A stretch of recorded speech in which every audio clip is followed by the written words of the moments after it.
chique. Tudo bom, pessoal? Mais uma ação e reação, hoje dia 14 de setembro de 2017, dia quinta-feira ensolarada em Santos, aqui para você que acompanha o programa, como o meu amigo Mário Gil, que todo dia passa um WhatsApp para mim, desejando boa condução do programa. Ele que está vendo o programa de Lisboa, também tem a dona Regina, a dona Márcia do Rio de Janeiro. Hoje também temos aqui a Vilma Cunha Neto vendo o programa, o Sérgio do Jornal Vicentino, o José Ibnay Morrenzo, empresário de São Vicente, vereador Roberto Rocha, o Ney Serra, falou que vê o programa sempre, ex-prefeito de Cubatão, né? Então, estamos aqui com uma audiência já qualificada no começo do programa, e você, que é o mais importante, você que tem essa audiência diária aí, como meu amigo Colorido, o estivador Colorido, que todo dia vê o programa, assiste, né?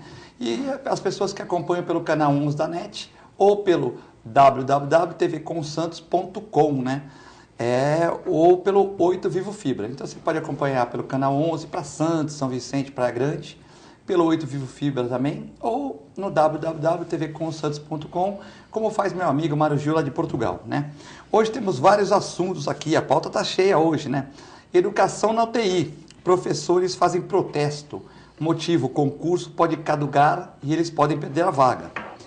Santos empata no Equador. O Sport Clube Corinthians também empata. E o Grêmio sai com um bom resultado do Rio de Janeiro, empatando de 0-0 com o Botafogo. Mudança do Legislativo. Agora empresas de transportes terão que informar o CAGED sobre exame toxicológico de motoristas. Aquela coisa de motorista tomar rebite e tal, nós vamos comentar no programa aqui. Bom, Polícia Federal faz busca na casa de Blair Maggi e pega maletas e computadores.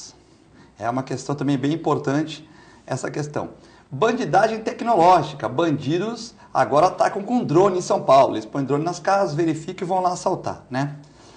Motoristas de Uber vão ter que pagar R$ 4,50 no aeroporto de São Paulo. Então eles vão ser separados dos taxistas, né? E vão ter que pagar uma taxa de R$ 4,50, né?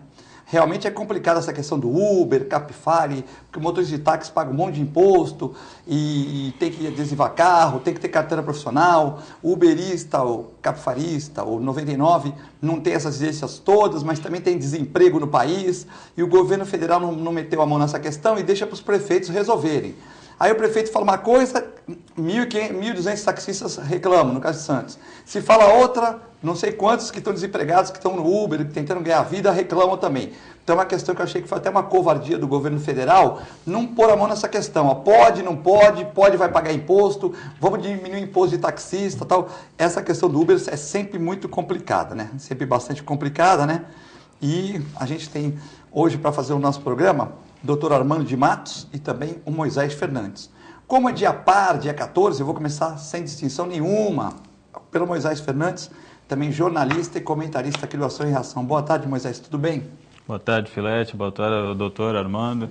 Um prazer mais uma vez estar aqui no programa com uma pauta tão repleta de assuntos importantes, como o caso do Uber, esses assaltos que seguem acontecendo, né, no estado de São Paulo e também aqui na região. Hoje, inclusive, a gente teve mais uma escola, né, furtada e vandalizada, né, aqui na cidade, né, isso já vem se tornando uma constante. Durante a semana a gente teve outras escolas que sofreram a mesma ação, né? Eu acho que é um papel importante da segurança pública.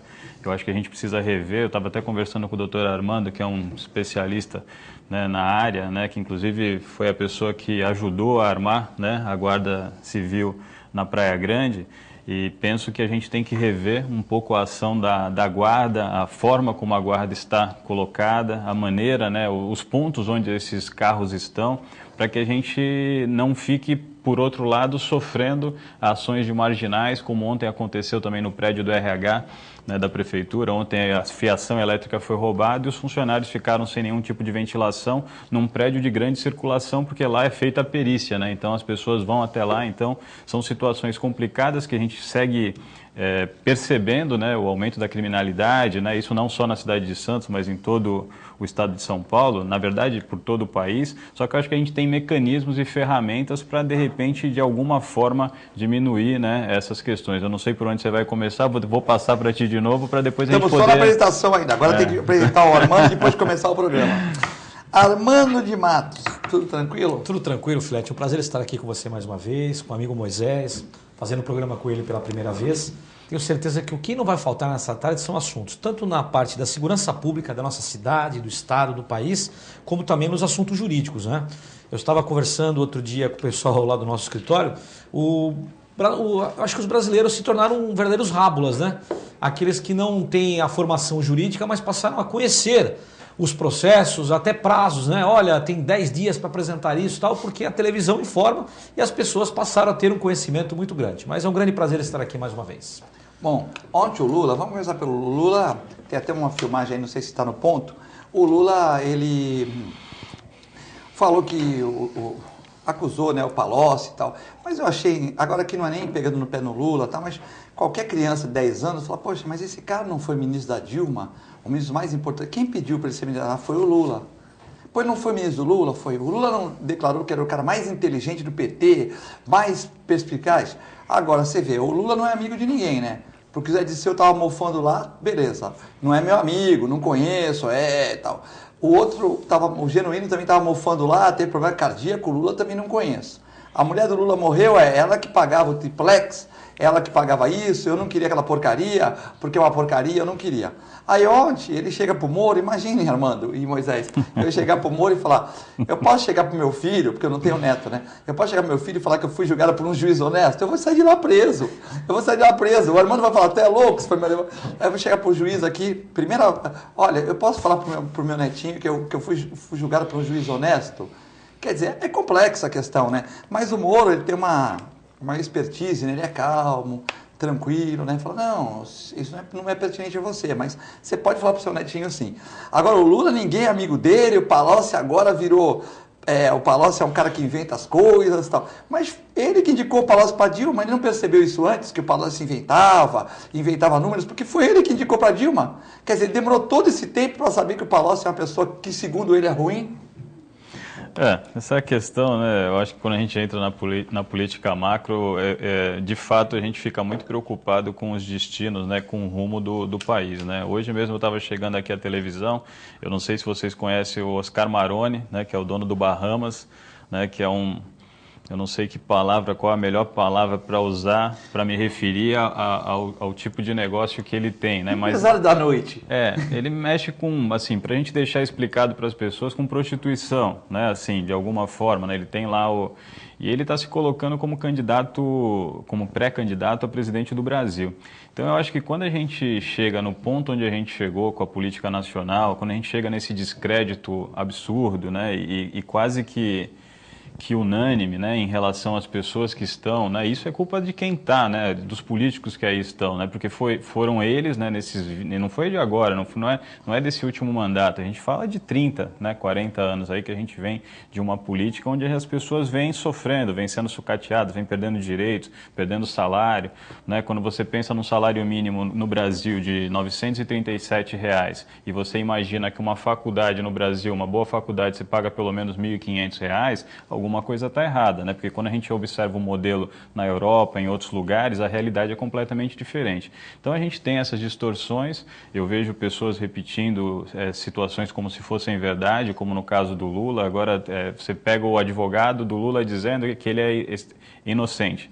Aí você pega o advogado do Palocci dando a entrevista após, ele diz, olha, ele é inocente, vai provar a inocência. Aí você pega o Blairo Maggi, ele é inocente, vai provar a inocência nos autos. Então, ou seja, a gente parece que está brincando, né, com as coisas, né, a ponto da gente ter ontem aqui, eu sempre gosto de puxar, né, para Santos, né, ontem tinham duas senhoras, a gente colocou no Papo 013, eu não sei se o pessoal tem como pegar, se tiver como pegar, a gente tem inclusive as fotos. Pode dar o site, pode explicar aí. Chama Papo, tá no Facebook, né, facebook.com/Papo 013 Santos, as senhoras espalhando cartazes do Lula pela Zona Noroeste, né, em postes. E aí não estou nem fazendo apologia favorável nem contra o Lula, não é a favor nem contra o PT, ou a favor ou contra, mas existe uma lei municipal que proíbe que as pessoas colhem qualquer tipo de propaganda ou qualquer tipo de manifestos em postes. E isso ontem estava acontecendo abertamente e a campanha era sem Lula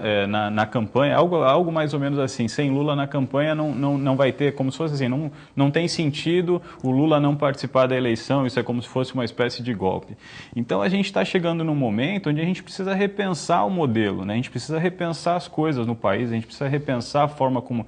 Porque a impressão que a gente tem é de que não há fiscalização, de que as pessoas estão fazendo como se... É como o doutor falou aqui no início do programa, então pessoas que não têm conhecimento começam a falar como se conhecimento tivesse sobre algumas causas e aquilo se torna uma verdade, né? Porque mentiras repetidas acabam se tornando verdade.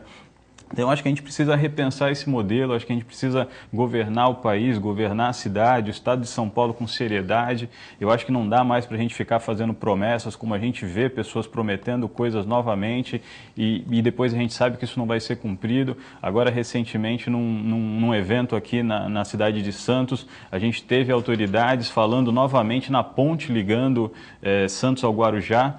Né, quando a gente sabe que não é o melhor modelo, né, ou seja, de travessia, a gente tem a travessia de Manhattan, né, para outra ponta que é feita submersa. Então, eu acho que, ou se não vai ser feito nenhum tipo de travessia, que a gente pare de falar isso, porque a gente repete isso há mais de 80 anos e a gente não conseguiu fazer uma ligação seca que ligue Santos ao Guarujá.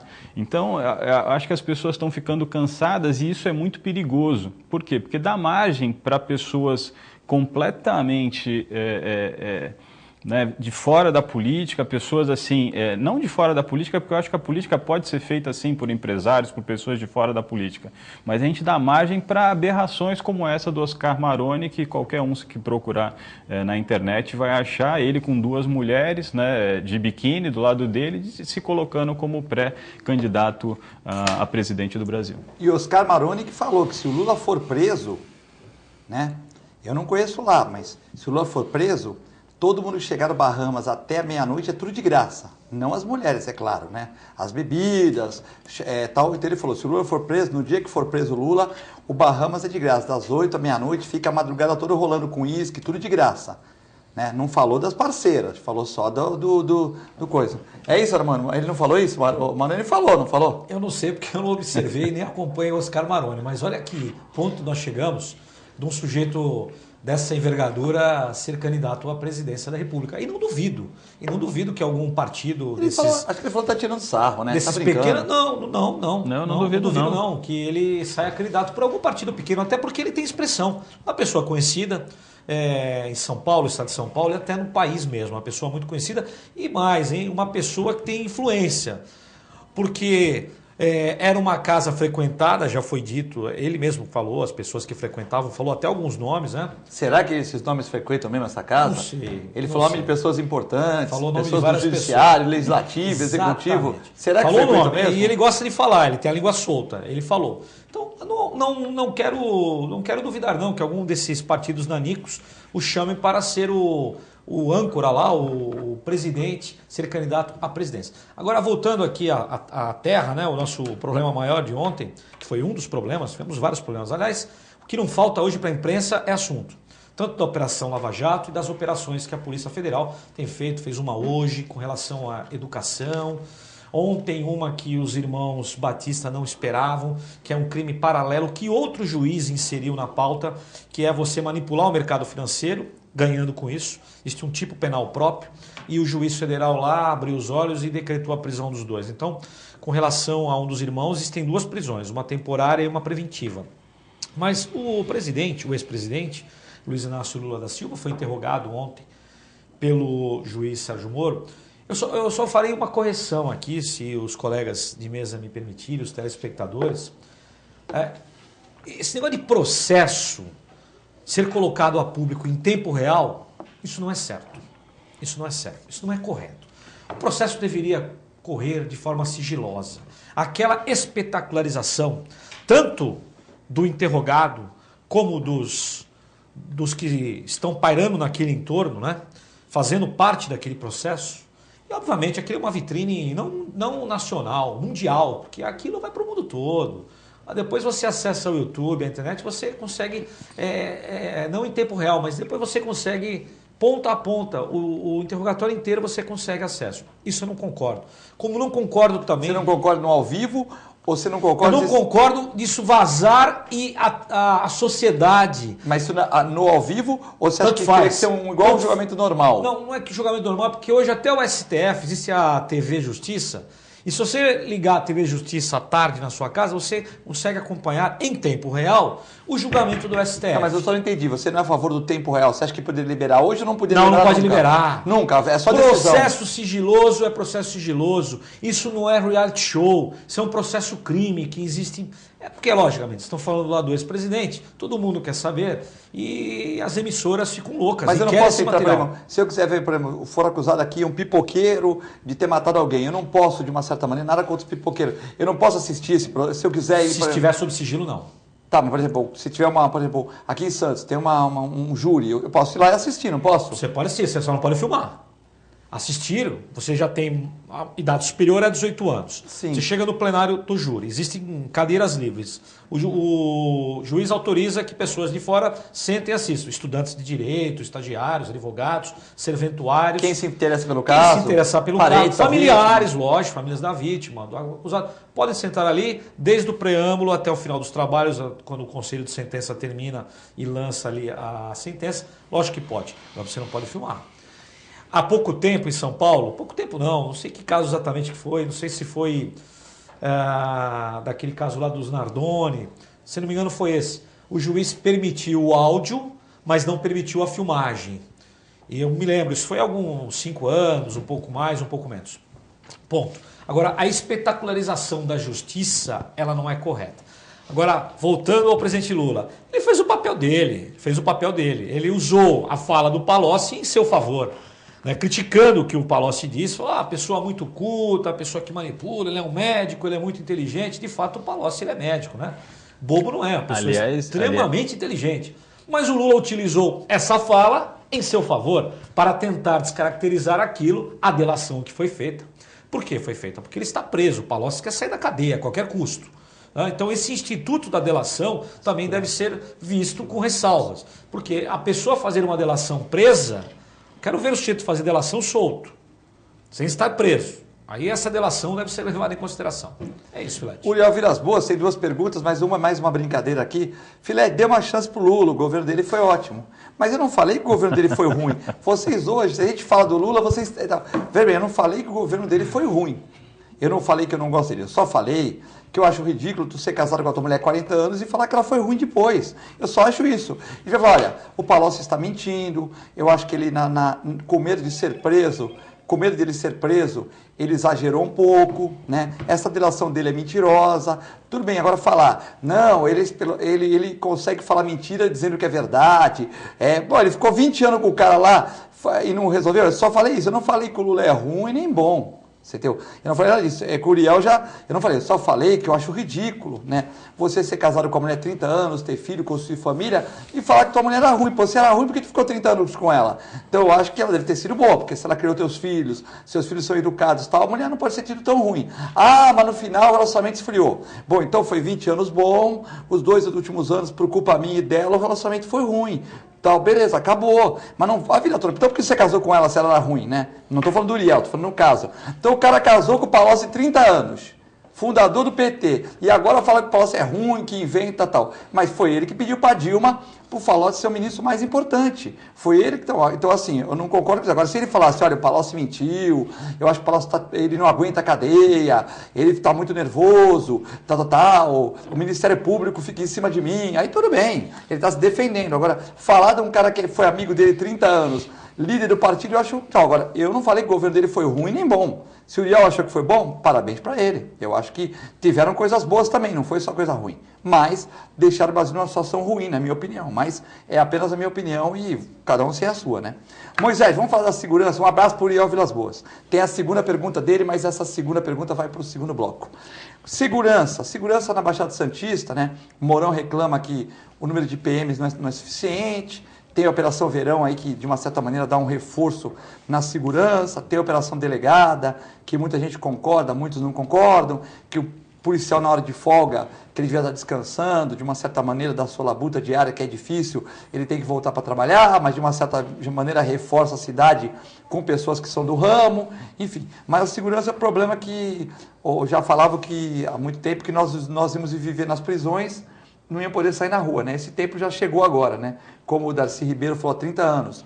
Se nós não construirmos escolas agora, não vamos ter dinheiro para construir os presídios amanhã. E chegou esse amanhã, depois de 33 anos dessa fala dele. Chegou esse amanhã que é hoje.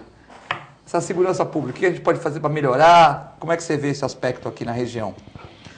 Então, a gente vê bons exemplos na região, quando a gente observa a Praia Grande, por exemplo, onde a gente tem, né, o papel importante, né, da guarda. Ontem a gente fez uma intervenção na cidade, mostrando uma viatura da Guarda Municipal colocada ali na Vila Nova, próximo a uma empresa, né, ali no bairro da Vila Nova, ela praticamente perdida dentro de um espaço onde as pessoas praticamente não caminham, onde vai ser futuramente um prédio da Guarda Municipal, mas dentro da minha visão, é só a minha opinião, não faz o menor sentido a gente ter uma viatura ali. Como a gente tem aquela viatura ali no Canal 3 também, ficaria 24 horas por dia, eu acho que não faz o menor sentido aquela viatura estar ali, né? E tantas outras viaturas que acabam sendo deslocadas de maneira não adequada, eu acho que dentro de um planejamento importante que a gente deveria ter. Por que eu estou falando isso? Porque eu enxergo a Guarda Municipal, né, e para mim a Guarda Municipal teria que mudar de nome, como está sendo feito em São Paulo, e se chamar Polícia Municipal, como uma corporação importante para a gente atuar dentro da segurança pública. A gente tem a Lei 13.022, né, que precisa ser implementada na cidade. Eu não entendo porque a lei não está sendo implementada na cidade de Santos. Inclusive ontem eu perguntei isso, né, o que faz com que a lei ainda não esteja sendo implementada, com que a guarda não tenha uma ação estratégica, né, preventiva em relação a algumas situações, uma ação de inteligência, né, um planejamento, né, um plano municipal de segurança. Eu acho que precisa ser arquitetado para a gente não continuar sofrendo com essas ações. A gente vem tendo escolas de algum tempo para cá vandalizadas, furtadas. Ontem um prédio da prefeitura, falamos já sobre isso, do RH sofreu uma ação de vândalos, né, de marginais que roubaram. Então isso segue acontecendo e eu enxergo a Guarda Municipal como uma corporação importante para a gente melhorar a ação de segurança pública. Enquanto a gente não fizer isso, enquanto a gente não integrar a Guarda Municipal com a Polícia Militar, com a Polícia Civil, enquanto a gente não equipar verdadeiramente a Polícia Civil, porque recentemente o governador fez uma fala, né, em relação àqueles 10 bandidos que foram mortos, não sei se você se recorda, Sim. Né, dizendo que quem está com fuzil não quer conversar, né, não quer negociar, né, e falando em relação àqueles bandidos que foram mortos. Então isso é uma fala de alguém que está demonstrando, né, apoio à corporação, né, à Polícia Militar. Mas eu acho que esse apoio só vem sendo verbal, porque quando a gente olha para a corporação e vê as viaturas sucateadas, os policiais há anos sem aumento, quando a gente vê a diminuição dos postos da Polícia Civil, quando a gente vê postos da Polícia Civil sendo fechados, ou seja, aquilo que a gente vê, né, não é essa fala, não é um apoio à segurança pública, inclusive na esfera municipal quando a gente pensa na guarda. Então eu acho que a gente precisa parar de bravata, né? Ou seja, parar de falar o que as pessoas querem escutar e realmente partir para a ação. A gente vê muita gente gravando vídeo, colocando na internet, a gente vê prefeito fazendo isso, vê agora o governador fazendo isso, porque virou uma grande moda. Aí as pessoas falam o que as pessoas querem ouvir, só que a ação prática é completamente contrária àquela que você observa na fala, né? Tem até uma frase de um filósofo que ele diz que as suas ações falam tão alto que eu não consigo perceber aquilo que você diz, né? Então, acho que a gente precisa parar de dizer, né, e partir para a ação, ou a gente vai continuar sofrendo essas ações que a gente já vem sofrendo na nossa cidade, que a gente vem percebendo no estado de São Paulo, como esse caso dessa quadrilha, uma quadrilha gigantesca que vinha assaltando casas no Morumbi e em outros bairros, né, para não ficar só aqui na cidade de Santos, e a violência que a gente observa por todo o país.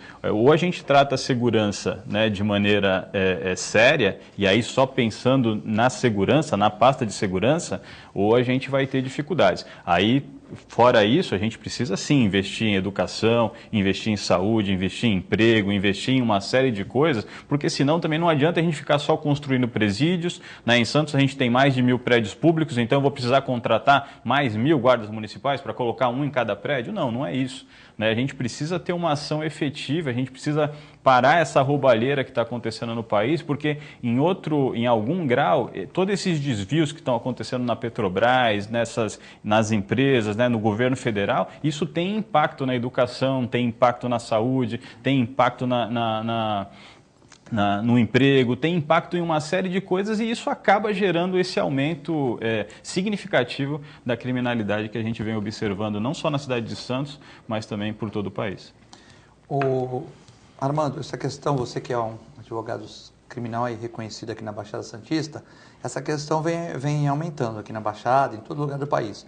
Eu entendo que nós temos que trabalhar da segurança pública de uma outra maneira, mas também nós temos que começar a chegar nas periferias, né? Porque outro dia eu estava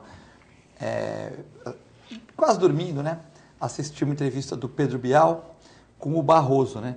E eu tomei um susto, parece que eu tomei uns 4 Red Bull seguidos quando eu vi o Barroso falando que ele era a favor de liberar todas as drogas. Porque a gente sabe que tem gente que é a favor de liberar maconha, tal, no Uruguai liberaram a maconha, embora tenha 5 milhões de habitantes, é mais fácil de controlar. Muitos dizem que nós vamos ter a maconha oficial e a maconha paralela aqui, assim como o cigarro, que tem o cigarro oficial e tem o cigarro do Paraguai, o paralelo.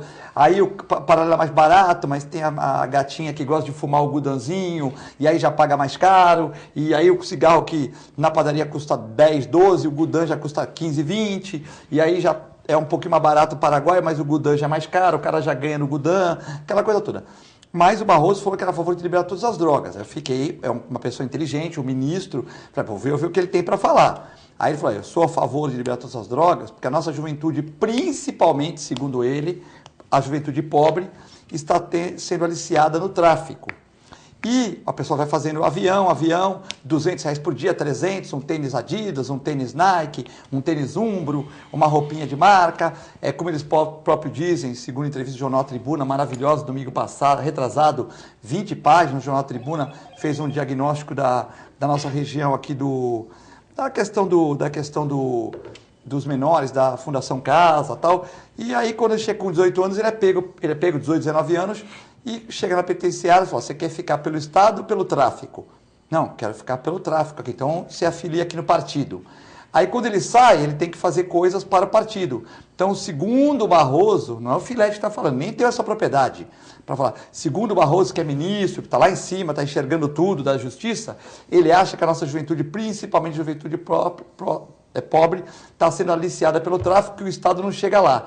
Então ele acha que se liberasse tudo, essa juventude poderia, de uma certa maneira, ter um outro retorno. Eu não achei muito correto, mas eu respeito a opinião do ministro. Eu discordo totalmente. Eu vou usar uma palavra aqui muito na moda, são coisas muito conectadas, a segurança pública e droga, não é? As drogas. É fato, nós temos hoje, a nossa cidade, por sinal, é uma cidade que faz ligação com outras por conta do porto.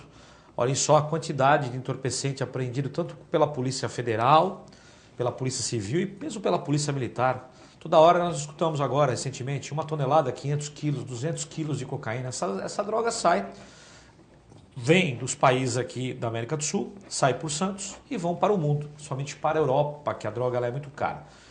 Agora, você liberar o entorpecente, todo tipo de entorpecente, é um absurdo. Se você quer crescer, fazer com que o seu jovem cresça, tenha capacidade intelectual, cognitiva, você não pode botar maconha nem cocaína dentro do cérebro dele na juventude, porque ele está crescendo, o seu cérebro está sendo formado. Se você injeta porcaria no cérebro, será um homem ruim, porque é uma coisa fisiológica, não tem como, isso é impossível. Então você liberar o entorpecente, isso é uma conversa, que todo garoto pobre vira aviãozinho para vender droga. Isso não é verdade. Alguns vão, sim, muitos vão. A polícia prendeu agora, ontem, vi no jornal de hoje, prenderam um aqui pertinho, aqui no bairro. Uma quantidade relativa boa de entorpecente. Mas nem todo garoto pobre que mora em favela, em comunidade, vira traficante. Muito pelo contrário. Então eu não concordo com isso. Eu não concordo. Liberar droga totalmente, não. Eu também não concordo. Não concordo. Você pode falar assim, olha, vamos liberar... Mas foi o ministro que falou, hein? Mas é não a fui ideia eu que dele. falei, a ideia dele, né? A ideia dele. Como tem o senhor a favor de liberar maconha... Ele é um constitucionalista, respeita-se, ele é ministro do Supremo Tribunal Federal, mas nós não somos obrigados a concordar com a ideia dele. E nem os outros 10 ministros o farão, tenho certeza disso. Isso aí vai virar polêmica. O problema é que aqui no Brasil tudo acaba no STF, tudo. Até se o Oscar Maroni vai sair candidato ou não, vai acabar no STF. Futuramente vai acabar no STF. Porque lá virou curva de rio. Cai tudo lá e os outros processos não são julgados. Então nós precisamos julgar se o procurador pode denunciar o presidente, se o índio pode usar arco e flecha e se o campo de futebol... Gente, não pode... Tudo cai no STF. E a sua função precípua, que seria julgar os casos que arranham a Constituição, não são julgados. Segurança Pública, Guarda Municipal. Nós não temos como desatrelar as guardas municipais da Segurança Pública, não da Secretaria, da Segurança Pública no todo. Tanto da Polícia Civil como da Militar, até mesmo da Federal, por que não? Os municípios não vivem mais sem as guardas municipais. Praia Grande é um exemplo, Guarujá é um exemplo, Bertioga é um exemplo, São Vicente é um exemplo. E aquela guarda municipal do passado, que as pessoas, até aqui em Santos, né, que o prefeito Justo concebeu a guarda, onde karatecas usavam equipamentos lá de karatê e eram guardas municipais. Hoje não, são pessoas que passaram por concurso público, tiveram aulas de processo civil, processo penal, e uma gama enorme de outras matérias, até direitos humanos.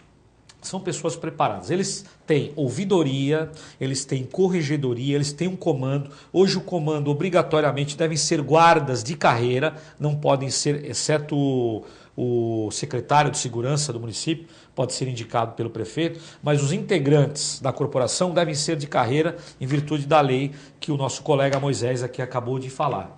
Agora, as cidades precisam acordar que a Guarda Municipal são corpos de segurança, não só para tomar conta do patrimônio municipal, porque o munícipe, quando ele é assaltado e ele vê um carro da Guarda Municipal, ele chega no guarda e fala, eu fui assaltado. E o guarda não pode virar e falar assim, eu não vou te atender porque eu preciso tomar conta dessa estátua aqui. Não é assim, isso mudou. Hoje o guarda municipal ele é um policial mesmo. Está lá no artigo 144 da Constituição, que elenca quais são as polícias, dentre elas a Guarda Municipal. Moisés sabe muito bem disso. Então o munícipe precisa da Guarda Municipal, o prefeito precisa da Guarda Municipal, nós todos precisamos. Como nos Estados Unidos, foi dito aqui, nós estávamos falando antes do programa começar, que a polícia em Nova York é uma polícia municipal. Você tem lá a polícia investigativa, vai continuar tendo, isso aí é fato, né? Para fazer grampos telefônicos, investigações, prender deputado, prender presidente, quem eles quiserem prender, desde que existam provas. Mas o dia a dia, o policiamento, deve ser feito pela Polícia Militar, pela Polícia Municipal, que vai acabar tomando o lugar da Polícia Militar nos municípios. Até porque o Estado ele não tem condição econômica de bancar a Polícia Militar em todos os municípios do Estado. É impossível, porque o contingente aposenta, morre, o sujeito faz outro concurso, ele vai embora. Então, esse custo da segurança pública é altíssimo. Agora, com relação à Polícia Civil, realmente o Estado de São Paulo, foi uma matéria da Veja muito recentemente, o Estado de São Paulo está esquecendo a investigação, está esquecendo algo tão importante, né? Não faz concurso faz tempo e os policiais estão aposentando, estão indo embora, passando em outros concursos e a sociedade fica na mão. Mais uma vez. Bom, tem muitas perguntas aqui sobre essa questão, vamos deixar para o segundo bloco. Uma outra que está intrigando muitos santistas é o barulho de motos na Baixada Santista, né? Muita gente reclamando que as motos abrem o escapamento, passam, e é comum, né? Durante o dia, você até acha comum que passa um caminhão, passa uma ambulância, passa um carro da polícia com sirene ligada e tal. Mas à noite, quando existe um silêncio na cidade. É comum, né, na costa, é comum nas praias, né, aqui nas outras regiões aqui, o cara passa de moto com escapamento aberto, 2, 3 horas da manhã, às vezes passam 4, 5, né, tal. E as pessoas estão reclamando muito, matéria do Tribuna Leitor, Diário do Litoral, Jornal do Boqueirão, Vila Matias, Jornal da Orla, e eu entendo, e de outros jornais da região, que a gente, perspectiva real, perspectiva, eu entendo que a gente, Jornal Vicentino, tal, que a gente deva fazer alguma providência. E não é tão difícil assim. Deixar uma campana na ponta da praia, uma na entrada da cidade, uma na costa, pega todo mundo, uma na divisa, pega todo mundo. Não tem muito onde que correr, né? As pessoas vão correr de moto aonde? Nas avenidas. E aí que é o maior problema desse barulho. Lógico que ela também inferniza aquela ruazinha pequena. Mas onde nós vamos pegar os motociclistas ou motoqueiros que estão em desacordo com a legislação? É nas grandes avenidas, né? Essa questão quando a gente pensa em lei, né, a gente tem, no Brasil, eu não sei a opinião do doutor, mas no Brasil eu vejo uma grande dificuldade das pessoas cumprirem simplesmente a lei. A gente tem algumas leis que sequer são respeitadas. Outro dia a gente estava falando sobre uma situação que vem acontecendo na Zona Noroeste. As pessoas mandaram para a gente de bailes funks indo até 4, 5 horas da manhã. Então existe uma lei. Se existe uma lei, não é discuta-se, cumpra-se. É que a Polícia Militar vai lá e também é complicado, porque às vezes sempre a coisa não é fácil, né? Então, mas esse complicado é que eu acho que tem que acabar. Porque assim, se existe uma lei, ela precisa ser cumprida. A gente precisa... Então, se o escapamento não pode estar aberto, então a gente precisa resolver isso. Essa moto precisa ser apreendida e ponto. Não dá. Agora, o que a gente fica vendo as coisas vão protelando, sabe? Aí a fiscalização acaba não alcançando. Aí você tem uma lei ineficiente e o Estado não... Então, para que se cria a lei? Então, é melhor acabar com essas leis. Vamos falar, nós não temos condição de fazer a fiscalização dessa lei, porque a gente vê algumas leis sendo criadas aqui na própria Câmara que realmente não vão ter como fiscalizar, porque a gente sequer consegue fiscalizar aquilo que é básico. A gente vê uma escola sendo assaltada, furtada, vandalizada, e aí você vai falar, entende? Então, eu acho que a gente precisa, primeiro, aí você volta, né, para esse assunto, ir na base, ir na educação. Sabe, minha filha tem aula sobre meio ambiente, então ela chega para mim e fala, papai, olha, a gente tem que separar isso aqui, isso aqui, isso aqui, como a gente tinha de várias coisas, como a gente aprendia a plantar uma árvore, como eu plantei uma árvore lá na minha escola. Então, assim, são coisas que você precisa ter na base, porque aí você vai entender o direito do outro, que o teu direito só vai até onde começa o direito do outro. Então, no Brasil a gente tem muitos direitos, né? Mas a gente tem poucos deveres. E, na verdade, existe um balanço. Você tem direitos, mas você tem dever. O teu direito só vai até onde começa o do outro. Então, não dá para imaginar uma moto dessa forma, fazendo isso, sem a fiscalização, como não dá para entender um baile funk, e aí nada contra o funk, nada contra o baile, mas eu acho que existe um horário adequado para que isso aconteça. E um local, né? Um local que tem acústica, né, Armando? Não é nada contra o baile funk, é cultural. Mas o problema maior é você fazer numa casa cheia de vizinhos e tal. Mas se você faz num clube que tem uma acústica perfeita, você vai fazer num clube que tem uma acústica perfeita, até um determinado horário, nada contra. O problema é fazer numa casa que tem vizinho, que tem gente que levanta cedo, enfermeiro, bombeiro, policial, ambulante, médico. É complicado, né? Com relação às motocicletas, o Código Nacional de Trânsito já proíbe isso. Isso não é para criar a lei municipal. O Código Nacional de Trânsito já fala isso. Para você dar fiscalização da polícia, não são feitos comandos para pegar os bêbados, né? Estão sobre a influência de álcool. Né? O sujeito está com alcoolemia elevada, passa lá, faz o bafômetro, o teste, o seu carro é apreendido, ele é preso em flagrante. A polícia também precisa verificar. O sujeito está conduzindo uma motocicleta com escapamento aberto, atrapalhando todo mundo que está dormindo, está acordando, etc. Com relação ao problema da música, geralmente isso acontece em cidades de praia, né? Onde existem uma demanda muito alta aí no verão de gente de fora. Então o sujeito tem um carro com um som alto e o sujeito coloca o carro na porta de um sujeito que quer dormir, que está ali descansando para o dia seguinte trabalhar e não tem noção nenhuma do que ele está fazendo.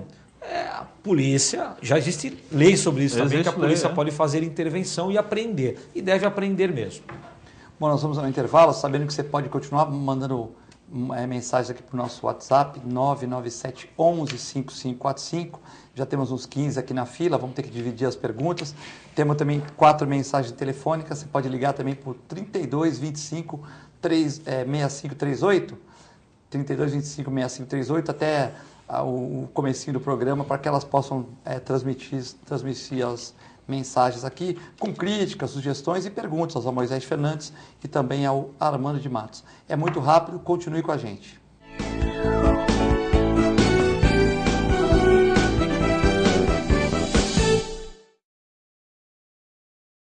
Com o objetivo de atender cada vez melhor, o Plano de Saúde Santa Casa oferece a você e a sua família uma ampla rede de atendimento em Santos, São Vicente, Praia Grande, Cubatão e Guarujá. Além de contar com a melhor equipe médica e multiprofissional do litoral paulista. Plano de Saúde Santa Casa de Santos. O melhor atendimento em plano de saúde. 3226-6200. APO Planos Odontológicos Empresariais, cuidando da saúde bucal de seus funcionários, com mais de 200 dentistas credenciados e cobertura em todo o território nacional. Central de atendimento exclusiva, planos extensivos à família, controle de qualidade permanente e liberação online de vários procedimentos. Faça como as grandes empresas da região e contrate o plano de saúde empresarial da APO. Atendemos empresas a partir de 3 funcionários. Em Santos, ligue 2104-4000 ou acesse apoodonto.com.br. Sindicato dos Trabalhadores Municipais de Praia Grande, há mais de 20 anos levando aos seus associados planos de saúde e convênios, assistência odontológica e jurídica, curso de capacitação e outros benefícios, dando aos servidores melhores condições de trabalho e qualidade de vida.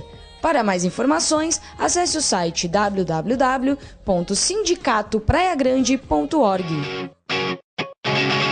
A Clínica Multiimagem é especializada em exames de radiologia e diagnóstico por imagem, investindo continuamente em tecnologia e trazendo constantes inovações para proporcionar à comunidade médica e seus pacientes diagnósticos ainda mais precisos. Sua nova e moderna estrutura, aliada à tecnologia de ponta, juntamente com o corpo clínico especializado, tornam a Clínica Multiimagem um dos centros de diagnósticos por imagem mais avançado do estado de São Paulo. Entre em contato pelo telefone 3202-1250. Sintracomos, um sindicato forte a serviço do trabalhador. Este é o Sindicato dos Trabalhadores das Indústrias da Construção Civil, Montagem e Manutenção Industrial e do Mobiliário de Santos, Cubatão, Guarujá, São Vicente, Praia Grande, Mongaguá, Itanhaém, Peruíbe e Bertioga. Associe-se ao Sintracomos e faça parte da nossa família. Administração, Presidente Macaé Marcos Braz de Oliveira.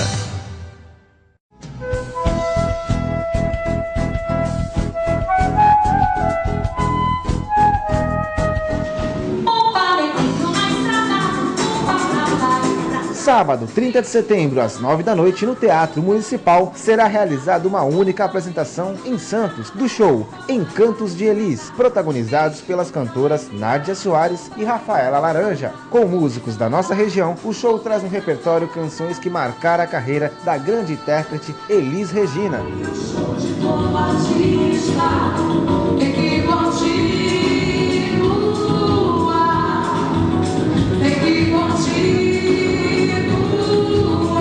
Encantos de Elis, sábado, 30 de setembro, às 9 da noite, no Teatro Municipal.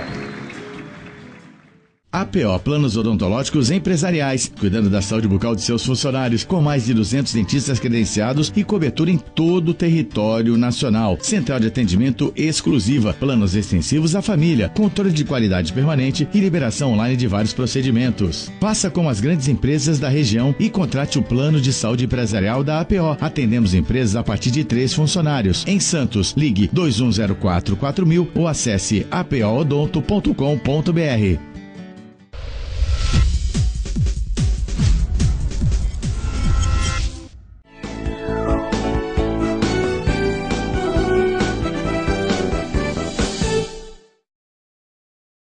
Estamos de volta no Ação e Reação, hoje, quinta-feira, dia 14 de setembro de 2017, com o Dr. Armando de Matos e Moisés Fernandes.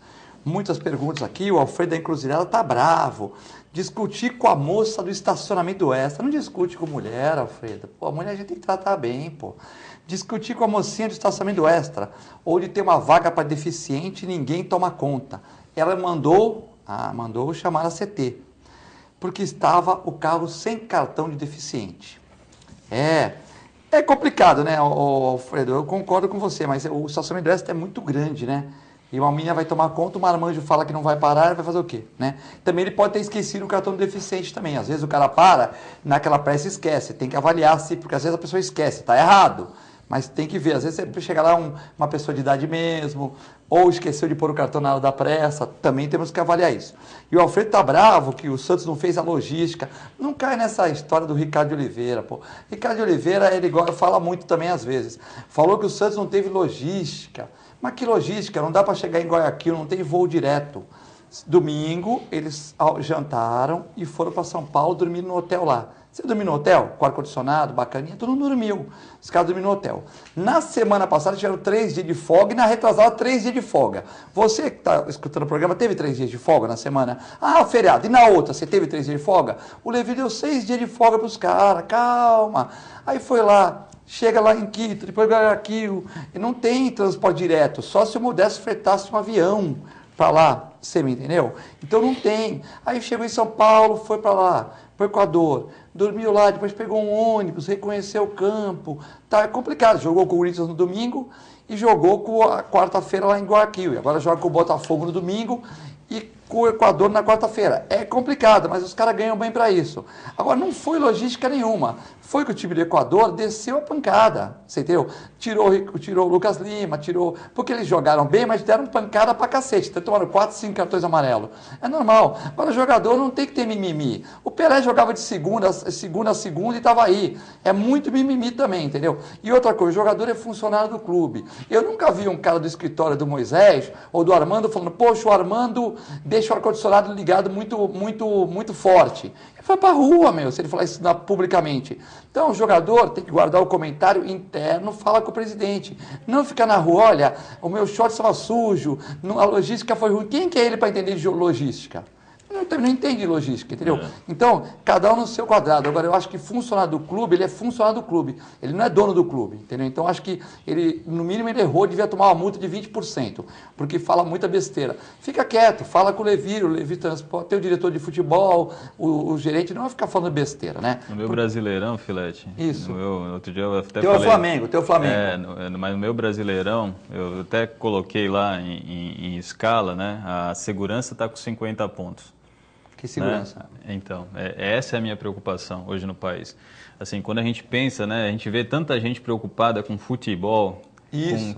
Então, assim, a segurança tem 50 pontos. Mas não bate no Alfredo, que é meu amigo. Não vou ele já bater. Brigou com a menina do Extra. Aí tu fala que ele falou de futebol aqui, ele veio aqui me brigar comigo. A educação está com 43 pontos e a saúde está com 41. Né, eu acho que essa tem que ser a nossa preocupação máxima, né? Pelo menos essa é a minha tabela no Brasileirão. Eu adoro futebol, eu gosto, você sabe que eu sou flamenguista. É a coisa mais importante das menos importantes. Isso, é a coisa mais importante das menos importantes. Mas a gente acho que tem tanta coisa importante pra gente... Né? Deixa eu dar um abraço pro Alfredo. O Alfredo é encruzilhado. Ele já brigou com a menina do Extra, poxa, entendeu? Porque tá... Bom, eu não tô brigando, não. É só um comentário. Eu sei, um comentário importante. Tem aqui o Feliciano, manda um abraço para o programa e pergunta para você, Armando. Eu vou fazer uma pergunta para cada um, porque são muitas perguntas. O que você acha da questão do fechamento das delegacias na Baixada? É uma pergunta, nós já falamos disso aqui outro dia. Quem sofre com isso é o munícipe. O sujeito mora na Zona Noroeste ou mora na Ponta da Praia, são opostos, e não existe delegacia à noite para lavratura de boletim de ocorrência, estão fechadas. Ele precisa deslocar-se ou da Zona Noroeste ou da Ponta da Praia até o plantão central, a CPJ, para lavrar o boletim de ocorrência. Mas isso poderia ser feito no dia seguinte. No dia seguinte o sujeito trabalha. No dia seguinte ele tem outros problemas. E outra, o sujeito sai da Ponta da Praia ou da Zona Noroeste, ele chega na CPJ para a lavratura de boletim de ocorrência, existe um flagrante, 2, 3, aguardando com a Polícia Militar, com a Polícia Civil para a lavratura. Com que hora esse camarada vai sair de lá? O fechamento das unidades, ele ocorre por quê? Porque os policiais estão aposentando, estão morrendo, estão trocando de profissão, fazendo outros concursos ou trocando de vida, etc. E o Estado não repõe. Com a reforma da Previdência, os policiais mais antigos também estão indo embora. O sujeito já tem tempo, ele vai embora, ele não vai esperar uma novidade. Fala, eu vou embora, senão o Temer vem com algo, como a Dilma fez recentemente. Então o Michel Temer poderá vir com algo novo, um número novo, um coeficiente novo. Então o camarada já deu tempo dele, ele vai embora. aquela lacuna fica, porque o Estado não repõe, não faz concurso para investigador, para escrivão, para delegado, para médico legista, para perito, para carcereiro, para agente, etc. Porque custa caro manter essas pessoas. Mas é necessário, segurança pública é necessário. Existem algumas delegacias, uma ou outra, pontualmente, de fato, no estado de São Paulo, que perderam a serventia, de fato. Mas é uma ou outra, isso é muito pontual, né? Agora, você fechar delegacias grandes, como o 3º DP na Ponta da Praia, você fechar o 5º DP na Zona Noroeste, não tem delegado ali 24 horas, né? E outras delegacias de grande expressão, não só em Santos, mas na abrangência do DINTER todo, do litoral todo. É um absurdo, quem sofre é a população, é o próprio policial militar, o próprio policial civil que está ali apresentando a ocorrência e não tem demanda. Isso é muito ruim, sou contra. Mandar um abraço para o secretário de Cultura adjunto de São Vicente, Paulo Eduardo Costa, que está assistindo o programa. Mandou um abraço para o Moisés. Nosso colega que está sempre aqui na banca conosco. O Alcino, o Durval Capfilho, colunista social, todos ligados aqui na Ação e Reação. Também temos aqui a nossa telespectadora Lucélia, esse ministro, que deve ser o Barroso, totalmente sem noção. Como vamos liberar as drogas? Vamos acabar mais ainda com o país. Então a Lucélia está brava aqui, de São Vicente, com reclamando. Com razão. Tal. E só para uma questão, tem muita gente aqui falando do Lula, né? Araci de São Vicente, o Lula acabou com o Brasil. A Juliana, o Lula é cínico. Mas o Marcos, o Lula foi um grande presidente. Foi o melhor presidente que nós tivemos no Brasil. Então, é a questão do Uriel Vilas Boas, um abraço para o Uriel Vilas Boas, que levantou a questão do Lula. Eu só comentei que eu acho que na questão do Palocci, o Lula agiu mal, porque bem ou mal, o cara estava 30 anos ligado com ele. Fundador do PT, foi ministro dele, foi ministro da Dilma a pedido dele. E ele depois falou que o cara é um cínico, que o cara ele fala mentira achando que é verdade e tal. Então, essa questão aí do Lula. Mas tem até uma pergunta do Uriel Vilas Boas aqui, mas essa pergunta eu vou passar depois para você, porque é pergunta sobre os advogados. Mas tem uma pergunta também aqui. Quando era o salário mínimo na época do Fernando Henrique Cardoso, Filete? Está perguntando para você, mas se o Fernando Henrique Cardoso achatou o salário mínimo, que o Lula melhorou, essa questão aqui é o Uriel Vilas Boas. Então essa questão do salário mínimo a gente já até falou, né? Ou seja, o salário mínimo vem sendo achatado há muito tempo, né? E mesmo quando a gente tem um crescimento real do país, como a gente teve em alguns mandatos, né? Inclusive do Lula, né? Quando o Brasil estava crescendo, né? Financeiramente, ainda assim o aumento ele não era um aumento, muitas vezes era um aumento pequeno real, né? Frente a inflação, né? Então, assim, a gente tem isso. Aqui em Santos a gente escuta falar, eu fui o prefeito que mais dei aumento para o funcionalismo público. Mentira, não é verdade. É uma falsa verdade. Por quê? Porque quando você pega o crescimento, a inflação, o aumento que você deu, na verdade o percentual de aumento é um aumento muito pequeno. Então a gente vem observando isso, esse achatamento, né, do salário mínimo, né, das pessoas. Cada vez menos as pessoas têm um menor poder de compra frente às necessidades assim, básicas, né? Se você pensar em saúde, educação, se você pensar em segurança, se você pensar em alimentação, em algumas coisas, ou seja, cada vez mais as pessoas têm o seu poder de compra diminuído, né? E isso é uma questão que segue acontecendo no Brasil e a gente precisa refletir, né, sobre isso. Enquanto a gente não der de verdade poder de compra para as pessoas, enquanto a gente não rever o salário, por exemplo, você vê o governo português, Portugal enfrentava uma situação muito parecida com a situação da Grécia na Europa, né? O país estava afundado numa crise, estava tendo uma série de dificuldades, só que o governo português fez o quê? Começou a dar condição de acesso às pessoas, né, aumentando salários, criando melhorias, né, fazendo uma série... Isso fez com que você tivesse a saída de Portugal, ainda não completamente, mas hoje Portugal vem muito melhor, está muito melhor quando você compara com a situação da Grécia. E são dois países que vinham enfrentando praticamente a mesma situação. Hoje a Grécia está com a mesma situação, uma situação muito ruim lá no país, né? Por quê? Porque fez exatamente o contrário. Achata, diminui, ou seja, você faz com que a roda comece a girar ao contrário. Então, cada vez você tem mais recessão, mais pessoas desempregadas, mais criação de subempregos, empregos sem condição, e aí você não cresce. Agora, quando você dá condição para que as pessoas tenham um salário digno, para que elas possam realmente investir, né, para que elas tenham acesso não só à educação, à saúde, à cultura, né, a tudo aquilo que você faz com que o país como um todo cresça. Por quê? Porque você, de fato, né, inverte a ordem, né? Você faz com que você tenha prosperidade em todos os âmbitos. A Patrícia, eu gosto do Lula, mas acho que os 4 primeiros anos dele foram excelentes, mas depois ele foi muito ruim para o país. Então, várias opiniões aqui. Manda um abraço para o Marcelo Prado, do Garagem Caiçara, um visionário aí que tem um programa na internet, onde nossos amigos Luiz Fernando e Moisés Fernandes fazem o programa Papo 03 nas segundas-feiras, às 21 horas. Os nossos amigos Miltinho Teixeira, eu e o Fábio Ferreira, com o Marcelo Prado, na terça-feira. E o Garagem Caiçara na quarta, quinta e sexta. É só você chegar às 9 horas da noite, clicar lá, Papo 013, segunda-feira. Clica lá, participa, concorre a prêmios. Na terça, Conexão 013. Brindes, prêmios, participa também. E no Facebook, Garagem Caiçara na quarta, na quinta e na sexta, tá? Um abraço para o Marcelo Pardo e para o Fábio Ferreira, que estão vendo o programa também. Tem um vídeo do Lula aí, estão pedindo para a gente passar esse vídeo, e nós vamos, rapidinho, nós vamos comentar aqui em cima do que o Lula... que o Lula falou no seu julgamento lá com o Sérgio Moro, né? Eu também entendo que o Armando está correto, porque a gente fez uma coisa pública, né?